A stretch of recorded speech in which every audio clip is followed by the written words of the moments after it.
Hello, everybody. Welcome to I Saw a Bird. My name is David Ringer, and I saw a bird I'm very excited to tell everybody about. It's called a hook-billed kite, very rare raptor, South Texas. We don't have a photo right here, but you can see it on my Instagram page. We will drop a link in the chat, along with a warbler that is starting to move north for spring. So lots of birds on the move. What are you seeing, Christine? Hey, David. Yes, I saw your hook-billed kite photo on Instagram. Everyone should check it out. It's so cool. And I also saw a bird. I saw a red-tailed hawk and this cool behavior called mobbing that I learned about through an Audubon and BirdNote article. So these are Brewer's blackbirds, but you can imagine they were like crows just pestering this red-tailed hawk outside my apartment. So that was a kind of a cool drama scene to watch. That's very cool. Well, yeah, we see folks sharing some of their observations in the comments. Please keep your observations coming in through the night. We've got a great show lined up for you today. And by the way, Christine, we're about at the 1-year anniversary of I Saw a Bird. We went live on April 7th last year, so coming right up. So tonight, we're going to be sharing with you an interview with Charlie Annenberg-Weingarten, who is the mastermind behind Explore.org. I know a lot of you love the puffin cams, the osprey cam, so we're excited to dig into that. We've got some clips to watch. Then we're going to do a segment about baby owls. What could be cuter than that? So we're going to dig into that. We've also got a section on Wisdom, the Laysan Albatross, who just keeps going and having chick after chick in her advanced age. We'll talk with writer Elena Passarellowill about Wisdom. And then finally, we're going to invite Martha Harbison and Joanna Wu, who are part of the Galbatross Club, onto the show to talk about the new Audubon Photography Awards prizes and some facts about female birds. So great show lined up. With that, let's get started. We're going to invite Charlie Annenberg-Weingarten onto the show. Charlie is Vice President and Director of the Annenberg Foundation and founder of Explore.org, which is a groundbreaking initiative that makes use of traditional media, online media, film, to showcase animals and nonprofits all around the world. Audubon has had the pleasure of partnering with Explore.org and Charlie for the last several years. In fact, the first thing we did together was the Puffin Burrow Cam that many of you watch every year. So Charlie, we're really so thankful for our partnership over the years and thrilled to have you on the show tonight. Welcome. Well, thank you for having me. It's an honor to work with the Audubon and to be on your show. I mean, the Audubon, when my whole life think of the Audubon, I just think of incredible research and one of the best nonprofits in the country that's just furthering the cause for birds and nature in general. So thank you for having me. Thank you. Well, right now, Charlie, we were just talking about this before the show started, but hundreds of thousands of Sandhill Cranes are on their spring journey north. They're congregated along the Platte River in Nebraska. It's one of the most magnificent migratory spectacles in the world. And thanks to our partnership with you and Explore.org, people all over the world can tune in from wherever they are to watch this migration unfolding. So we'll have some more clips as we go through, but can you tell us, Charlie, to get started, where did you get this idea to found Explore.org? Well, Explore.org has been around now for, it's hard to believe, but 13, 15 years. And the word explore itself is almost transitory. The mantra is never stop learning. But through my experiences, I always believed that the best way philanthropically to get people involved is just to let them fall in love with the world and to feel a pure passion. And so the idea of connecting nature with technology in the purest form possible, I thought would be an incredible vehicle. And I'm just truly blessed that it's grown. And you know, at the end of the day, what makes Explore unique is that our partners are all nonprofits. They're all dedicated to improving the human condition on the planet. And so we're still showcasing the unique selfless voices of people like the Audubon.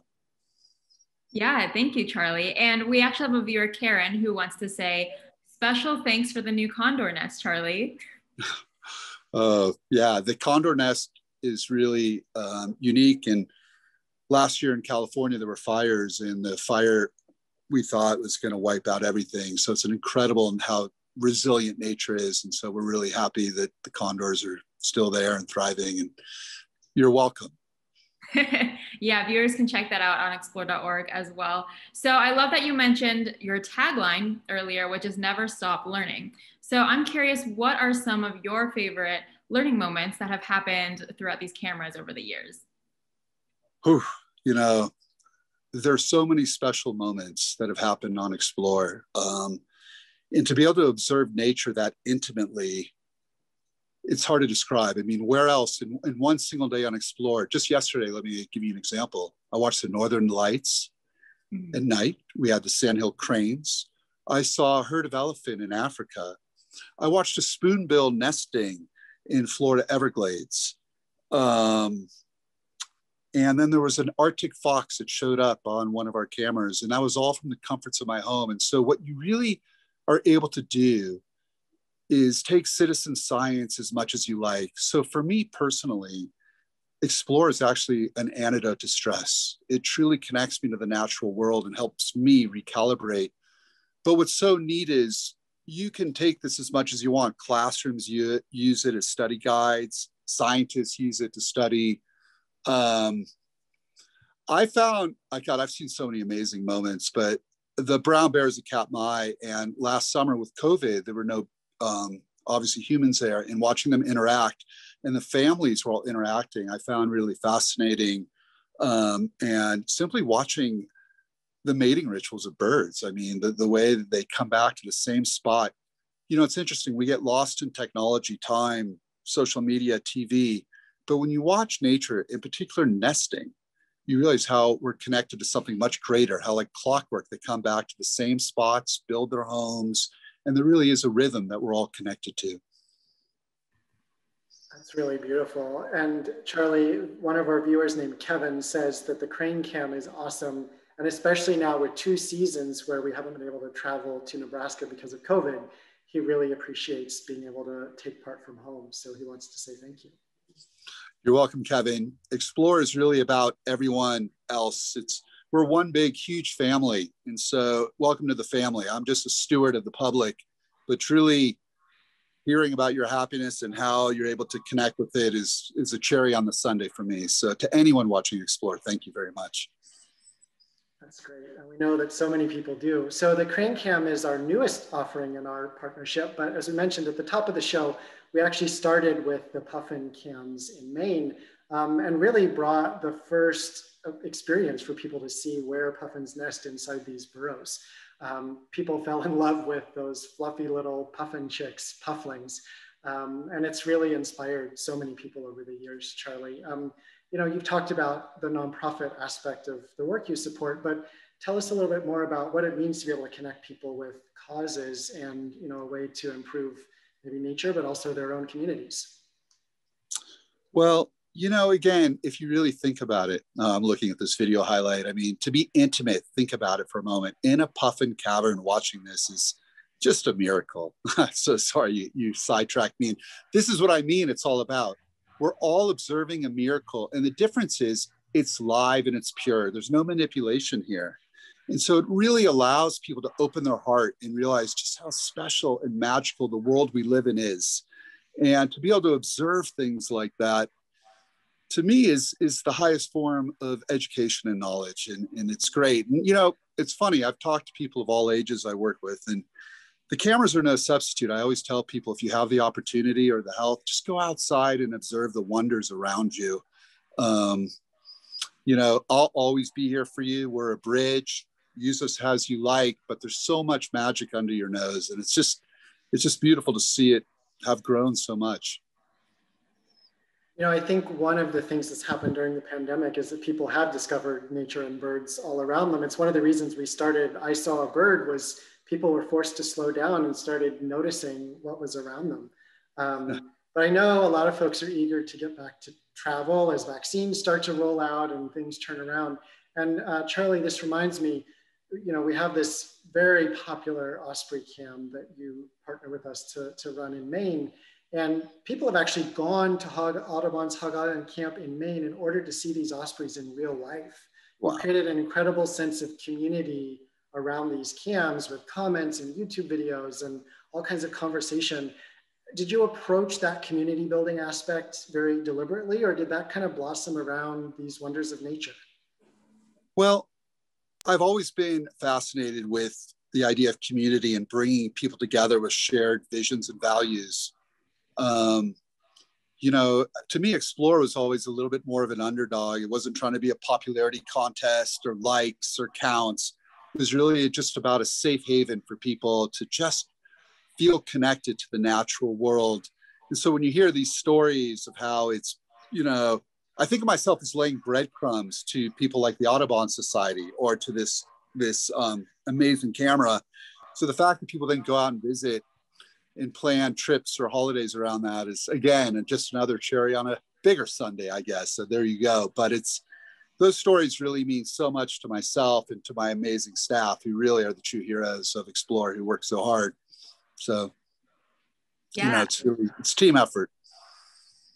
And I love how accessible Explore.org makes nature, because anyone can just access all of these different parts of the world from their computer. And actually, one of our viewers, Lynn, just shared the Hog Island Osprey Cam led my sister and me to the Raptor Camp in 2016 and sparked our interest in birding, which we've continued to do to this day. That's awesome, Lynn. That's great. So, hey, Lynn. yeah. So I love that Explore.org is on multiple platforms. I've enjoyed watching you on YouTube, on your website, and most recently, TikTok. So I'm curious, because a little birdie told me that it's currently Bird Week for Explore.org on TikTok right now. So can you tell us a little bit about how birds are taking over TikTok this week? Isn't that amazing? I mean, that is just so great. So, you know, TikTok and Explore have had a relationship for a year now, and it's just awesome bringing nature again to even a younger generation and to see it thrive. We've been having live talks on TikTok, and yeah, they're promoting it all week. And it's really great, because when you think about birding in general, and so it is interesting they allowed birding, because birding is usually more of a mature, sophisticated activity. I mean, if we were to go out to a national park right now and I was a birder taking people, that's probably what you would see. So the fact that it's connecting to younger generations, one, fills you with hope, and two, it's just so exciting. In fact, today, what was really interesting was a lot of the kids were like, you know, I've seen these cams in class, but now I'm watching it here. I can't wait to bring this back to the classroom. And I said, that's extra credit. You're going to look really good. Tell them Professor Charlie sent you back, A+. But so really amazing that we've kind of morphed into all ages, all backgrounds, all ethnic backgrounds, religions, this, socioeconomic, because see, nature doesn't look at things that way. It's an equal playing field. It's non-judgmental. It's here to be shared by everyone. And that's what I love about Explorers. It brings the world together in such a harmonious way. So TikTok has been a wonderful partner. We're honored to work with them, just like we're honored to work with the Audubon. You know, it's great. I love it. Bird Week on TikTok. So, of course, we're still pretty early in the season right now, last day of March. So we're waiting for some of the cams to really get back online, like the Osprey cam, the Puffin cam. But we did want to point out one of your cams, Charlie, that is active and spectacular year round. And that's the Cornell Panama fruit feeder. So we'll pull up a clip. We hope that everyone can see this, because if you're still in a cold part of the country or the world, this maybe gives you a little bit of warmth, tropical vibes to get through the early spring here. But Charlie, what would you hope that people take away from some of these experiences, whether specific cams or the Explore experience overall? Well, like I said, I mean, we have an evil mission statement at Explore, and that is that hopefully people will fall in love with the world by observing it.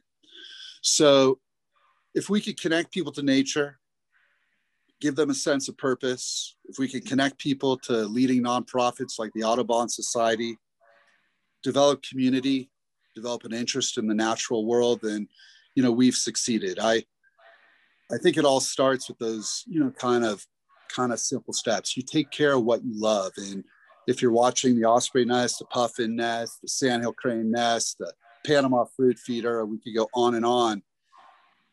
what a great, healthy way to spend some time in your day when you think about the choices, when you're flicking through your TV. It's a great antidote to some of the challenges that face us, especially during this pandemic. It's, been really wonderful that people have been to really almost recalibrate themselves to nature through these cams. And I'm sure they're excited to get back out there, and I'm excited for them to get back out there as well. But we're always going to be a home away from home. It's free, it's pure, there's no agenda, and we're just a big family. So a few of our viewers have been pointing out along similar lines that this is a great way to get into nature through the cams. And there are some hard moments that come with that too, right? Nature is a rough and tumble place. So, we, for example, witnessed one of our pufflings not survive 1 year. Or sometimes the osprey chicks have been preyed on by local great horned owls. What do you think these kinds of moments have in terms of value for people as they get into nature?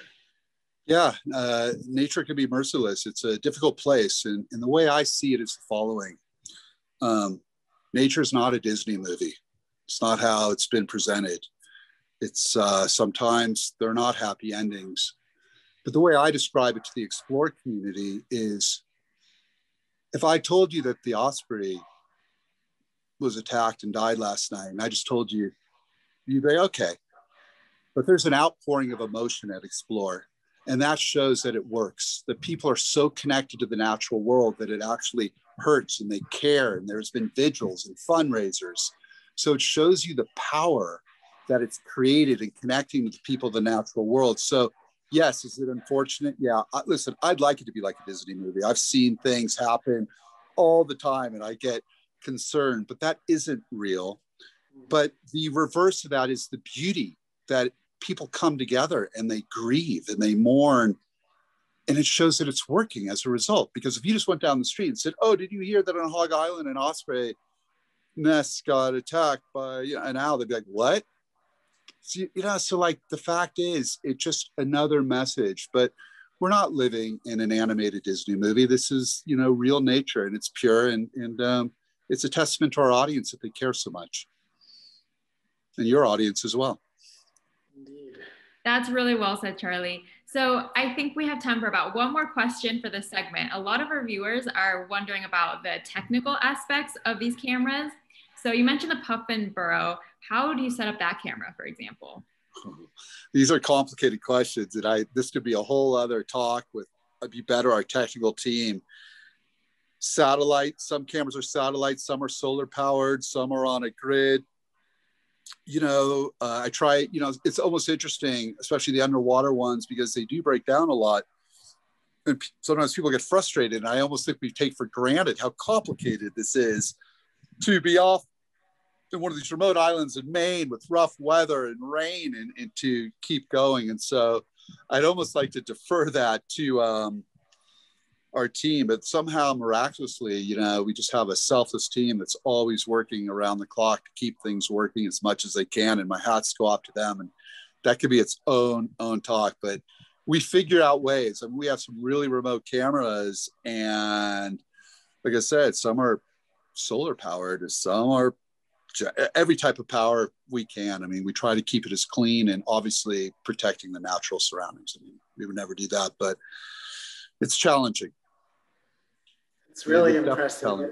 You've got a great team for sure. Yes. Well, Charlie, our viewer Esther says that you are a wonderful philosopher and she hopes that you will write a book. So I'll leave that there for you to consider. Esther, thank you. I've lived a Forrest Gump life, I assure you. Many good stories, and I love sharing. And I have a background in writing, so maybe one day. It's just that writing technique. To have to sit down and look at a computer is so intimidating. But Esther, thank you for the words of encouragement, and I definitely will think about that. Thank you very much. That's great. Well, I think that's a great place to close. Thank you, Charlie, so much for your time today and your wonderful partnership over the years. We will be dropping links into the chat for everybody to go check out the Explore cams. We can't wait to see what this season brings. Thank you, Charlie. Well, thank you. And thank you, Audubon Society. You're a world-class nonprofit organization, and honored to be working with you as well. Thanks so much. Thank you. All right. Have a nice day. Yeah, you too. So for our next section, we're going to be talking about baby owls, and spring is one of my favorite seasons for multiple reasons, including the arrival of a lot of spring migrants and baby birds. I've seen a lot of American robins foraging on the ground recently, for example. So we invited 2 of our colleagues from Audubon Florida's Center for Birds of Prey to come back on the show today and talk about all things baby raptors and baby owls. So please welcome to the show, Katie Warner, who's the center director, and Laura VonMutius, who is the education manager. Hello. Hi, Christina, David. Hi, Welcome. everyone. Great to see you again. Thanks for having us back. So I'm Laura VonMutius. You'll see Katie here in a few minutes. Yeah, great to see you. So for the first question, I know spring must be a busy time of year for your center because it is baby owl season. So what kinds of owl species are you caring for right now? And why do so many birds come into the center this time of year? Yeah, springtime really is the busiest time because all of the nesting seasons for the raptors overlap. So we start in about March and go through about June with our baby season, with May being the busiest. And at the moment in the center, we are caring for some eastern screech owl babies as well as some barred owl babies. But you are currently watching video from Monday where we admitted this great horned owlet. So you can see he's getting his initial checkup as he arrived at our center. This is our vet tech, Sam Little. And she's checking out his eyes, getting a weight on him, sort of giving him the once over. He was found on the ground under the nest tree. Luckily, the people who lived on the property actually saw that the nest was there, saw the parents were in the area, and were able to identify that was the tree. So once they found him on the ground, they were able to bring him right into us. Currently, he is getting some medicine on there, some topical ointment to help with some bruising. But other than those bruises, this baby was fine, which was awesome. So he had a little bruise on his wing and a bruise there above his eye. Part of his care was also to get some fluids. He was a little dehydrated. So you can see Sam Little is giving him some fluids under the skin subcutaneously, and then also orally, just to kind of help get him rehydrated and healthy again in order to help get him back to the wild. It's always our goal. You also see here that he was sleeping through a lot of his exam and then is finally standing up again, getting some anti-inflammatory medicine here in this shot. And then he needed to be fed as well. So you'll see we are actually feeding using a puppet of the adult and mimicking that adult feeding this baby to try to prevent human imprinting of this little baby owlet. You can see the human is wearing camouflage to help prevent that. And then just about 24 hours later, so that was all on Monday, and this video is from yesterday, where our volunteer tree climber was able to actually go up the tree and see that this owl had a sibling in this tree, and it wasn't much of a nest. Great horned owls aren't big nest builders. So we actually hoisted up this man-made nest. It's actually a big basket that we hang in the tree. And then he was able to put the sibling that was in the tree safely in the basket, and then also plop in the baby that was rescued and put back into the nest with its sibling, which was perfect. And again, we try to do that as quick as possible because the parents really are the best things to raise babies.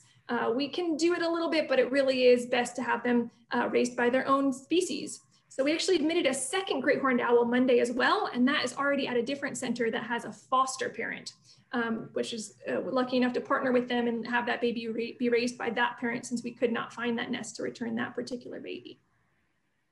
That is just extraordinary, Laura. Wow, great work, and our viewers are loving the footage. You know, sometimes, of course, people are well-meaning and grab a bird that doesn't necessarily need to be grabbed. So can you give our viewers some tips on when to know that a bird needs rescuing and when it's actually best to leave it alone? Yeah, definitely. We love this question. So if the baby is obviously injured, it's going to need help. If it's really small, so a nestling, if it doesn't have any sort of color feathers, it's still kind of white and fluffy like the one in the video, that's going to need some help at that point because that's too young to be out of the nest on its own. And then if it's in a dangerous area, like if there's predators like cats and dogs and things in the area, then it's probably going to need some help as well. But if it's an older baby, if it does have those adult feathers coming in, if it's more of a fledgling or just before fledging, you can most of the time leave it there on the ground, keep an eye on it, make sure it's safe, there's no predators in the area, but then parents will often come down and care for it while it's on the ground until it figures out those flying mechanics. And even owls like the great horned owl that was in the video, as they get larger, they're strong enough they can actually climb up the tree and find a safe place. So again, interfering, you're kind of kidnapping, if you will, this baby that doesn't need that help. So we do encourage to kind of watch, see if it needs your help first before you actually pick it up and intervene. Those are great tips. Thank you. And like David said, our viewers are loving that baby owl video. Definitely has captured my heart as well. So I'm curious, we saw a puppet version of the adult great horned owl, but what will the baby owl look like when it grows up? I'm glad you asked. So I'm actually going to step off so Katie can come in with a friend. Drum roll, please. Wow. Buddy. Hi there. I'm Katie Warner, and this, it's hard to believe that that little nestling that you saw will grow up to look like this adult great horned owl here. So this is Henry. He is one of our education ambassadors at the Center for Birds of Prey. And Henry is non-releasable. So it's kind of hard to see how he's standing, but that way you can see he has a fractured wing. So both of his wings aren't exactly the same level. So when he went to fly, he can't extend properly to be able to fly and hunt for food on his own. So he is with us, and he came here in July of 2019. So he's just over a year old, and he is one of our newer education ambassadors. Great horned owls are also called the tigers of the sky. And you wonder why great horns. So he doesn't have his little horns up, but you can see on the top of his head, he has what are called horns, but they're actually feather tufts. So these don't have anything to do really with hearing.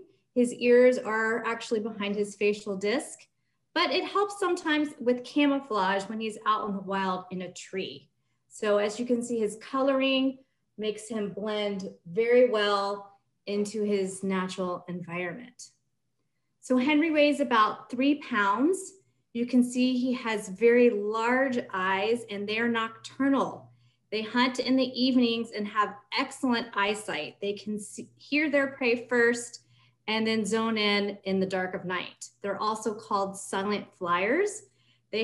At the edge of their feathers are serrated, so you really can't even hear them flying sometimes, which surprises their prey quite often.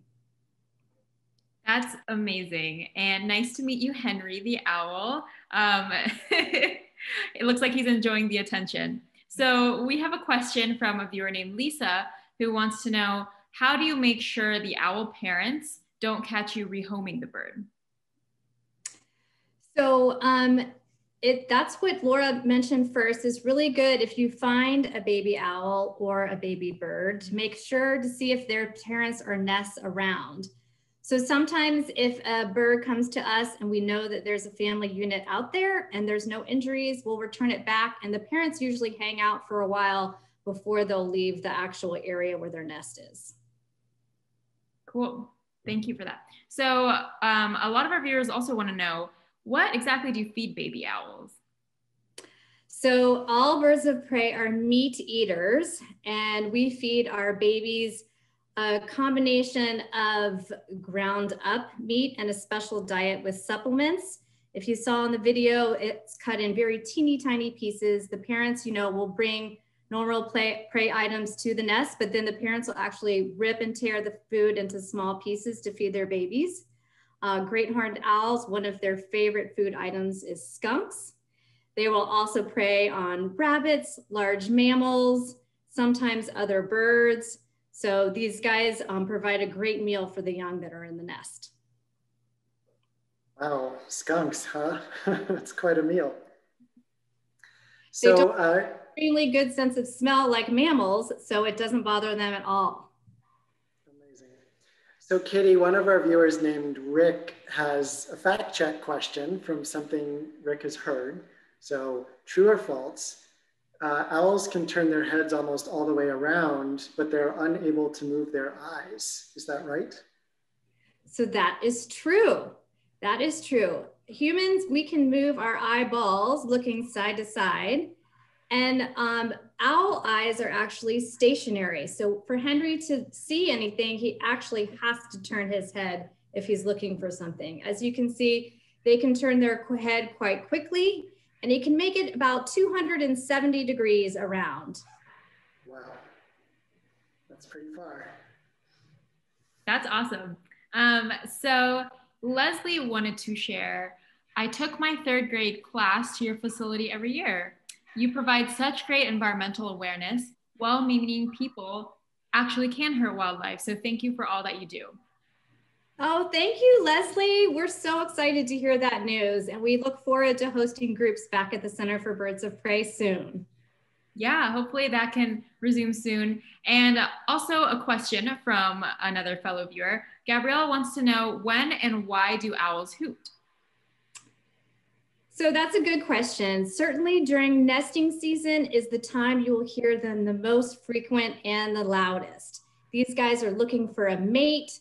So especially popular in our area in Florida, you will hear the barred owls hooting back and forth across to each other very loudly. They have several different calls that they're trying to pull in a mate, as well as the great horns. And they want to let you know that they're in their territory, but during mating season, they're actually looking for a mate. Cool. So Amy on Facebook asks, what is an owl pellet? Okay, good question. So owls, when they eat everything whole, including feathers, bones, just imagine. So they don't have teeth to grind up and chew all of their food. So internally, they'll cast out an owl pellet, which is actually the fur and bones that was in the prey item. So they'll just keep the nutrients in their system and toss out the things that they don't like or need. Scientists can learn a lot about what owls eat by dissecting those pellets. Yes, you are correct. Well, scientists and a lot of people, it's a school activity too, right? You probably do that with some of your groups pre-COVID. Yes, we have a whole owl program where you get to dissect owl pellets and piece together the prey item that they discovered. Very cool. Well, another viewer question, Katie, coming fast and furious. Darlene wants to know, Darlene says, I have heard that if a barn owl falls out of the nest box, the parents will not tend to it anymore. Is that true? So several things could be happening. One, nature takes its course sometimes, and if a baby is unhealthy, they will, push them out of the nest. But sometimes they can fledge too early. There could be a severe storm event and they could fall out, not on purpose. And the parents will tend to the birds outside of the nest. The best thing to do is keep it with that family unit. And sometimes we'll even recommend if a person can get to the bird and place it safely back in the nest near the parents, that's also a safe thing to do. Great. Yeah, a lot of great questions coming in from our viewers today. So your center also runs a banding program, pivoting to raptors now, for juvenile eagles that are treated at the Raptor Trauma Clinic before they're released back into the wild. So could you talk a little bit about how the study is going right now and how it helps eagles each nesting season? Sure. Also, Laura had mentioned that we're also in nesting season for several different types of raptors. So that includes the end of nesting season for bald eagles. We have a program that actually monitors urban eagles' nests throughout the state, and we monitor over 800 nests. And when we started this program in 2017, what we're really trying to find out is in Florida, we get birds that are from natural nests like trees, if they're coming to the Raptor Trauma Clinic and they're injured, or sometimes we get them from an artificial structure like a cell tower or something that's not natural. So there's not many studies out there to figure out how this may impact the young. And the goal of the Auxiliary Banding Project is really to see is when these young birds grow up, what type of nest will they pick? Will they be more inclined, if they're raised in a natural nest, to pick a natural nest? Or if they're raised in a cell tower, are they going to pick a cell tower to nest in? And that helps guide management and protecting these species in our state. So if we get an injured bald eaglet and it's able to be released back into the wild, they will get a band, and the band will be green for a natural nest or black for an artificial nest. And then we have volunteers all over our state who will be able to then spot these birds out in the wild. Now they won't be mature until 5 years. So actually starting next year, we'll be able to collect a lot of data. But to date, we've been able to band and release 51 young birds since 2017. And some of these young birds have been spotted coming back to Florida throughout the years. That's really, really terrific. Can't wait to hear more about what you're learning over time. Well, I think that's a good place to wrap up. Great to meet Henry and see the footage of the baby that had a happy ending to its little misadventure. Katie, Laura, thank you so much for the work that you do every day to help all these birds and share them with so many people. Thank you too for taking time out of your day to come and share with us on I Saw a Bird. We're happy to be here. Thanks so much. All right, have a great night. Bye, Henry. All right, well, speaking of baby birds, that's a good transition. We're excited to welcome journalist Elena Passarellowill to the show.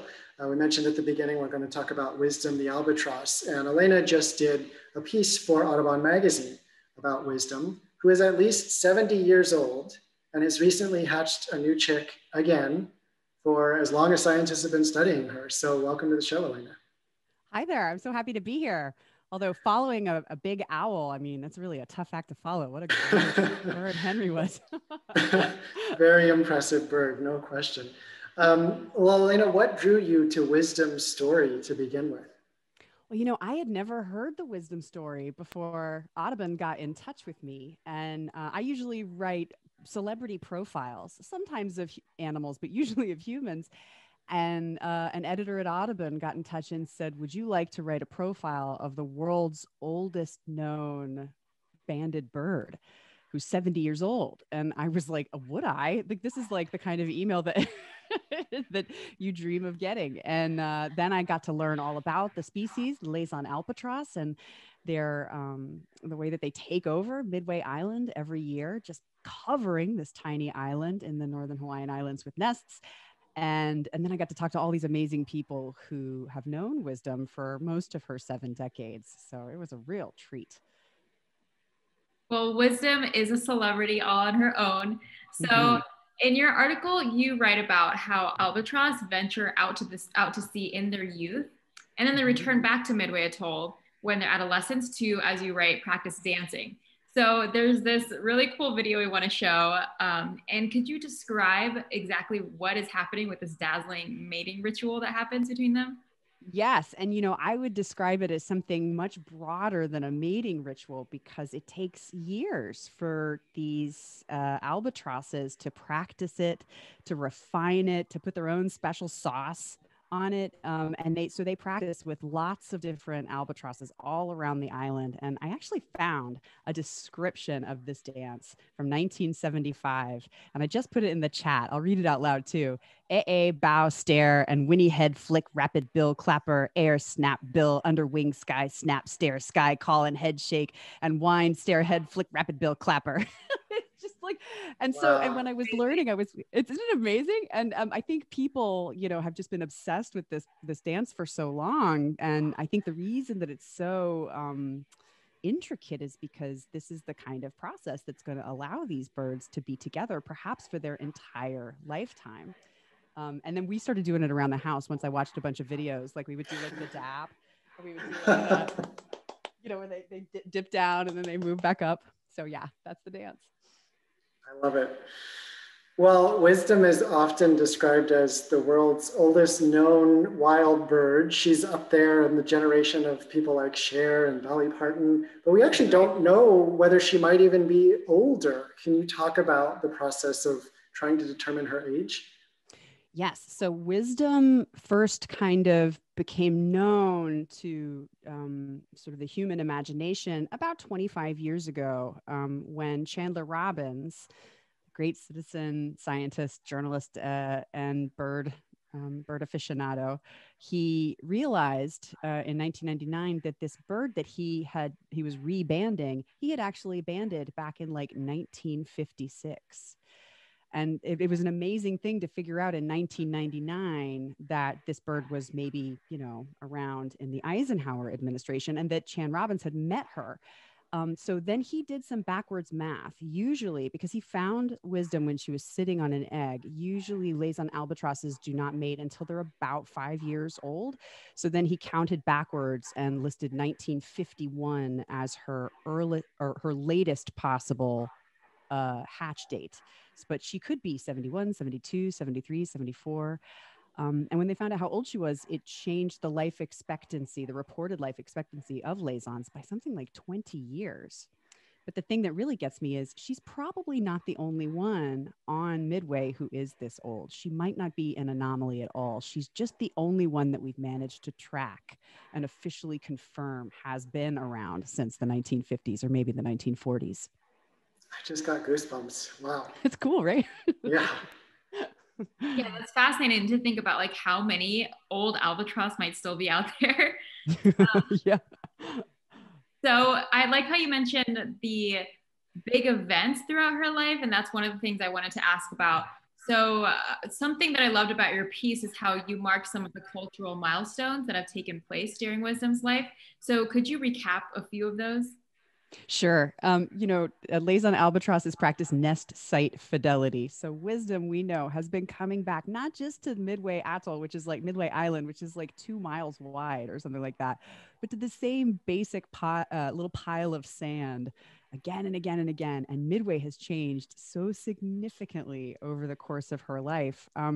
We probably don't think that she was born by 1942, which was the big Battle of Midway, which a lot of people know is this major turning point for the Pacific theater of World War II.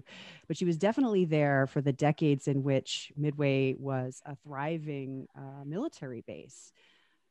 Where there were families and soldiers and bachelor soldiers taking care of aircraft and sometimes watercraft that came through Midway.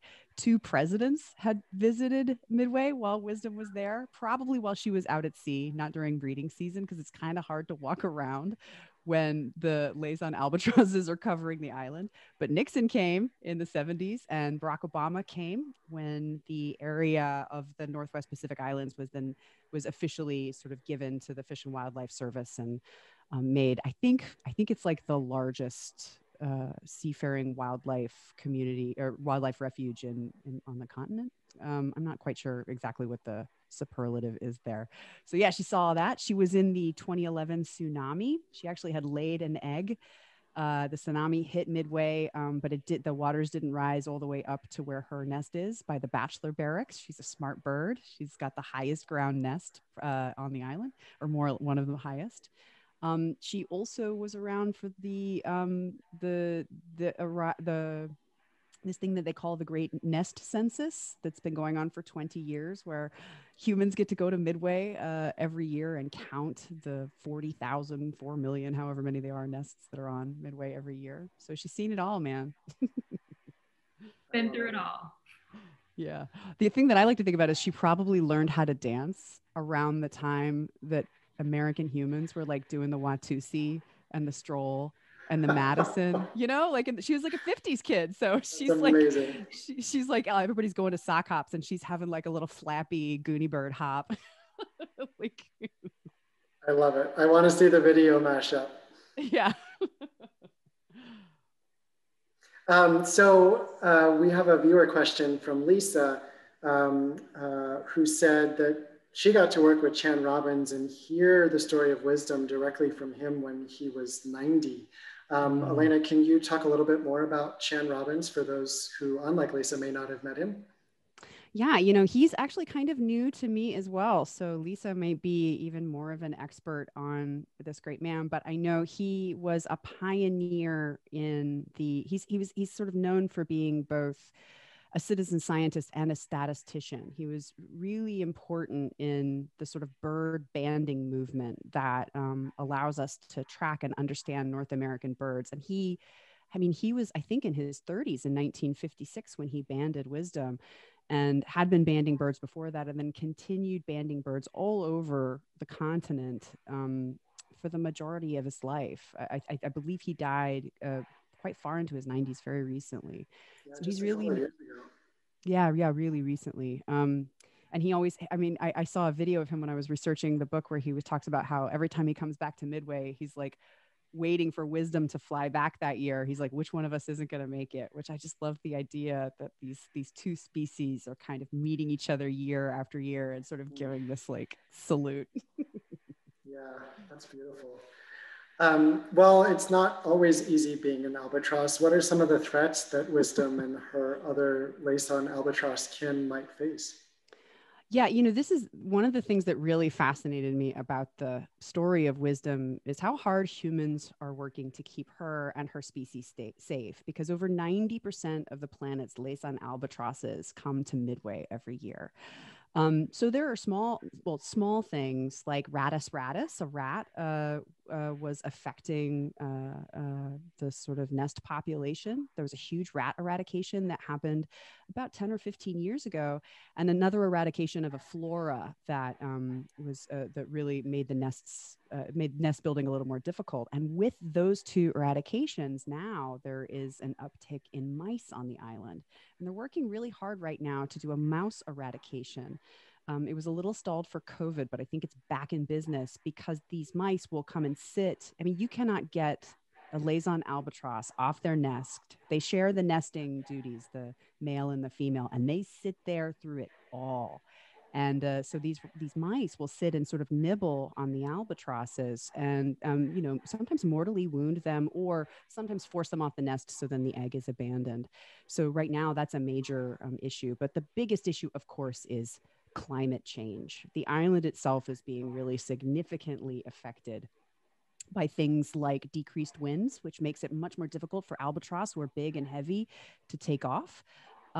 Temperature rise really affects the mortality rate of the hatched albatrosses before they have the strength to fly. They kind of wander around the island looking for water and food, and that can affect mortality. And sea level rise is really changing the shape and the surface area of Midway Island. And there are tons of people at the U.S. Fish and Wildlife Service and in international organizations who are thinking of these really amazing ways to brainstorm helping these albatrosses as the climate change realities take hold. They're actually trying to get them to become faithful to other islands to start their nests. So they're importing like hatchling albatrosses to nearby islands at higher elevations and trying to get them to return to those nests and like start a new colony, for example. Wow. Yeah, those are really important issues that you bring up. And it's really cool to hear all the conservation work that is happening right now to protect them. So thank you so much, Elena, for joining us today. And viewers can actually read your beautiful piece online right now. So we'll be sure to drop the link in the comments. And for those of you who would like to receive our Audubon magazine in their mailboxes, those of you who like glossy paper, we'll drop a link in the comments for you to become an Audubon member as well. So thank you so much. Thanks, y'all. Appreciate it. For our next segment, I'm really excited to invite our next two guests for the show. Martha Harbison is Audubon's Senior Network Content Editor, and Joanna Wu is Audubon's Avian Ecologist. And they're both members of the Galbatross Project, which is a team that got its start competing in the World Series of Birding by only counting female birds. And now they're spreading awareness about female birds to other birders. Welcome to the show. Thank you for having us. Yeah, thank you. So Martha, I have a question for you. Could you briefly tell us about how the Galbatross Project got started? Like, what is the origin story and why did you choose to focus on female birds in particular? Yeah, thanks for asking that. Obviously, so you mentioned that we had started, of course, with the World Series of Birding, which is, it's a birdathon, 24-hour birdathon that happens, a fundraiser for New Jersey Audubon. And a few of us decided to compete in that. And we did okay. I think we got 30 species, which is pretty good. And we got close to 100 actual species, but about 30 females. And we had planned to actually compete in the 2020 World Series of Birding as well with an expanded team. And then, of course, that didn't happen. So right around April, we started talking to each other and we're like, well, what do we do? Like, this is really cool. We had so much positive feedback from people at the World Series. People just online were like, wow, that's a really cool idea. So we're like, you know what, let's take it online. So we started a website. One of the things that we learned, of course, is that a lot of the tricks to identifying female birds, we learned from other birders. Like a lot of it doesn't actually show up in traditional field guides. You either have to go back to the original literature or you talk to somebody who's an expert in that species. And so we decided to start crowdsourcing a lot of these like identification tips. And so that's how the Galbatross Project really took off, is we started a website and a social media movement asking people to look for female birds and then report to us what they were noticing. Very cool. Well, we're going to dig into that a little bit now. We're going to look at some female bird photos and talk about how to identify them. So Joanna, we're going to start with you and this photo of an Anna's hummingbird. Maybe walk us through what we're looking at here. Yeah, thank you. So this is an Anna's hummingbird, which is a bird of the West Coast, and on the East, you might see the ruby-throated hummingbird. But for the Annas here, this guy is, you might think it's a female. The males have a really bright red throat gorget. You can see a few specks of this, those kind of iridescent pink feathers there. And in a normal male, it would be all over his throat and on his head. And the females look like this. They're drab. They're a lot more inconspicuous, and they have generally green and gray feathers. But it's tricky because this one is actually an immature male. We sort of started out with a tough one. Part of the reason we only identified 30 female species is because there's not always a reliable way to tell a female, especially, visually. So this particular individual is a male, but it's really hard to distinguish it from a female because females pretty much would look like that. One thing about the Annas is that they breed really early. They start in December and January. So by the time May rolls around, you're pretty much seeing adult birds. The young have finished, donning their adult plumages. So after May, I would say if you see a bird like this, it's likely that it's an adult female. But between kind of February and April, it's going to be hard to tell an immature male from a female. We'll also talk about a few less tricky examples too. Yeah, we got tricked last year. A lot of the warblers actually tricked us when we were like, "Ooh, look, it's a female," and then we'd look and be like, "There's one black feather coming in on that female American redstart." We're like, "So actually, it's the first-year male that's coming back from its first trip down south and then back up again." So here is really about like looking at the details on the bird. It may look like a female went for a snap decision, but spending the extra 20 to 30 seconds to really look at the details can actually give you some clues as to whether or not you're looking at a female bird. Yeah, that is a tricky one, but I like all the details that we see on this photo as well. So let's move on to the next bird. Martha, do you want to talk about the black-capped chickadee? Yes, this one is really fun for me to research. Apparently they are slightly, males and females actually do look slightly different, but it's like the males are slightly blacker. This is the type of thing that you may not necessarily notice in the field unless they're sitting right next to each other, that one is a little bit dingier than the other. But one of the really important things that we found with the Galbatross Project is a lot of these superficially monomorphic birds. It means that the males and females look alike. They can have very different behaviors.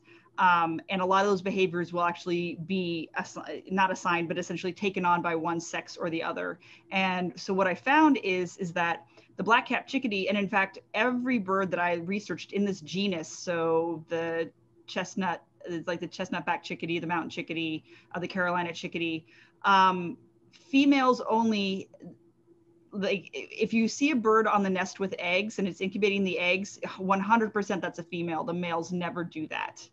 What I also found is that, especially like with the black-capped chickadee and the Carolina and the mountain, the females are the only ones that line the nest. And so if you see, during breeding season, if you see a chickadee flying with some fur or some feathers in its beak, that's a female, because only females perform that particular function.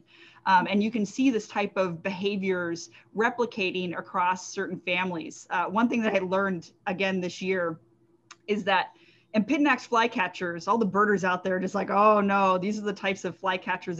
There's like 15 of them and they all look exactly alike. And the only way that you can ID them usually is by their song. But one of the things that's really cool is that every Empidonax flycatcher, again, only females build the nest and incubate the egg. So you may have no idea what species you're looking at, but you can be sure that you're finding a female of your Empid spa. That is a hot tip right there, because anything to help people navigate the Empids is a good tip. I am really looking forward to putting Empid spa female in my eBird reports. Like, this is the energy I'm bringing to 2021. Love it. And of course, this is of no use at all in the field, but some of these birds that look the same to us actually look different to each other because of ultraviolet reflection on their feathers that differs between the sexes.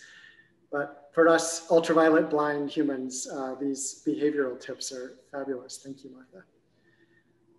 Okay, Joanna, we are going to move on to a spotted towhee for you. And for those of you in the East, the spotted towhee is a Western bird. For those of you in the East, think Eastern towhee here.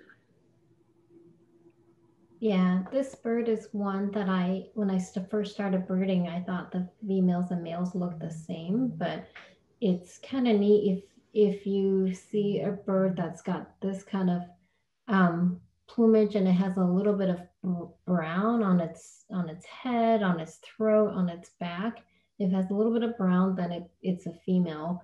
If it has solid black, like a really dark black, then it's a male. So look for that next time. And for you in the East, the Eastern towhee has the same thing. If it's kind of brown rather than black, then it's a female. So this is also fun that there's such subtle differences here. It's the same pattern, but just a different shade in some of that coloration. Yeah, absolutely. Very cool. Well, we wanted to look at photos both to talk through these birds and hear your expertise, but also because we wanted to advertise a new prize in the Audubon Photography Awards. So this year, for the first time, we're having a prize for the best photo of a female bird in the Audubon Photography Awards. You're both judges in that category. And so I'm wondering, what are you going to be looking for? What can our viewers think about as they think about their submissions over the next few days? I mean, obviously we're looking for like awesome photos, you know, and I know how hard it is to actually get an awesome bird photo, having tried it myself and failed spectacularly at it. So what we're really looking for is a sense of like, you know, okay, well, here's this female bird. Can we, you know, can you show it doing something like contextually in its environment? One of the things that, you know, this whole thing, the whole prize came about because I was talking with some of our photography team and they kept on like throwing up photos of all these male birds. And I'm like, we should have more female bird photos like at our disposal. And they're like, well, we can make that happen. Would you like to be the judge? And I'm like, yes, sure. So we're looking for photos that like really show and really showcase the awesomeness of female birds. People think that they're drab, but it's actually, when you spend time looking at them, like their beauty is, yes, understated frequently, but no less impressive. We would also love to see them in their natural habitat. So if they're sitting on, you know, a native plant, that would be awesome. Or if they're doing a behavior, like especially like some of these behaviors that I was speaking about with like gathering nesting material, building a nest, feeding the young, nest sanitation, all of these things can actually be indicative of whether you're looking at a male or a female, depending on which species it is. And if you know, could capture that, then that's something we can point at and be like, look, you know, it's like, you may not be able to see the difference, but we know because of this reason. So these are all things that we're going to be taking into account as we start looking through the entries. But honestly, just awesome photos of female birds, like you're already golden if we get that. Love it. And Joanna, what would put that special photo over the top for you? I would love to see a bird incubating. That's one of the behaviors that more female birds do. No, some males do as well. So that would be fun, but we're not looking for that in particular. I think the main thing is just raising awareness about female birds. They're overlooked in photography. So just this whole effort is meant to get photographers out there looking for female birds. And when that happens, we'll have succeeded. Yeah, those are some great tips from both of you. And I couldn't agree more about the beauty of female birds. So thank you so much for joining us today, Joanna and Martha. We will drop a link to the in the comments to the APA entry site. And just a reminder, it is the last week for everyone to enter the Audubon Photography Awards. So be sure to submit your photos soon. Thank you for your expertise. Really, really great project. Thank you. Thanks for having us.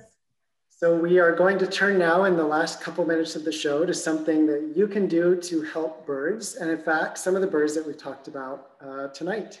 So we just heard about Wisdom the albatross. We talked about some of the threats that albatrosses face. And in addition to the things that we talked about, these all contribute to making albatrosses and petrels, their cousins, some of the most endangered birds on the planet. They spend their lives on the open ocean, and they also then return to these tiny islands to nest. But while they're on the open ocean, so many of them get caught on long fishing lines from commercial fishing operations and drown after becoming hooked on these lines or tangled in nets.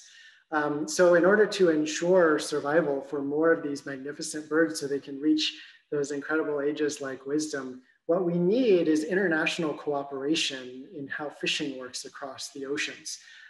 So there's a document called the Agreement on the Conservation of Albatrosses and Petrels that coordinates and advances global protections for these birds. But the United States, who has an opportunity to be a leader in that work, actually hasn't signed on to the agreement yet. So what we need is for Congress to add the United States to this international agreement to protect albatrosses and petrels. So what you're seeing on the screen here is a form that each of you can fill out in just a minute or two from wherever you are, put in your information so it goes to the right member of Congress, and then you can fill out a little bit of a personal note on why this is important to you. The technical information is there. You don't have to make that up yourself, but you can say, here's who I am and this is why this matters to me. So from invasive species to climate change to fishing gear, these birds face a lot of threats, but working together, we can help them. So we hope that you'll take this step tonight. Thank you so much for watching with us this evening, for all you do for birds every day.